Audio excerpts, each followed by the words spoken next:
तर राज्यातल्या शेतकऱ्यांना सरकारनं मोठी भेट दिली आहे। खरीप हंगामाच्या नुकसान भरपाईसाठी 1927 कोटी रुपये सरकारनं मंजूर केलेत। पीक विमा हप्त्याच्या 110% पेक्षा जास्त नुकसान भरपाई आलेली आहे।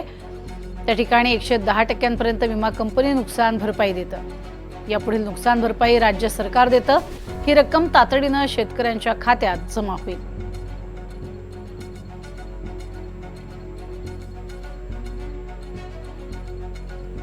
आपण बघतोय 2023 हंगामातील प्रलंबित विमा नुकसान भरपाई जिल्हा नाशिक 656 कोटी रुपये, तर जळगाव जिल्ह्याची आहे 470 कोटी रुपये,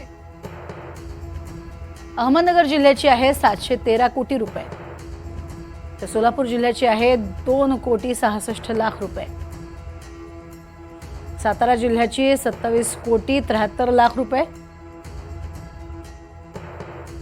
तर चंद्रपूर जिल्ह्याची 58,90,00,000 रुपये।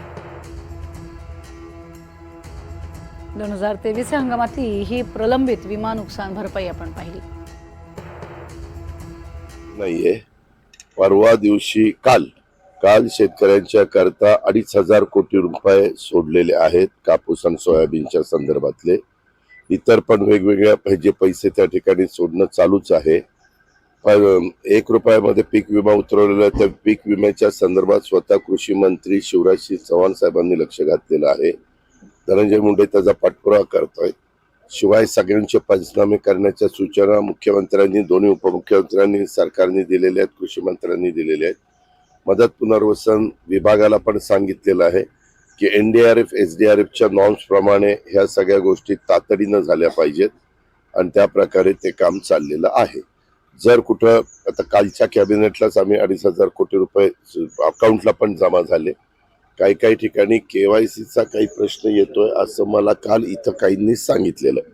मी आज रात्री मुंबईला जाणार आहे। उद्या त्याच्या संदर्भामध्ये किंवा दुपारी कधी मला ऑफिसरचं वेळ म्हणजे फोनवर बोलता येईल त्यावेळेस मी त्यांना बोलेन आणि त्या सूचना देईन।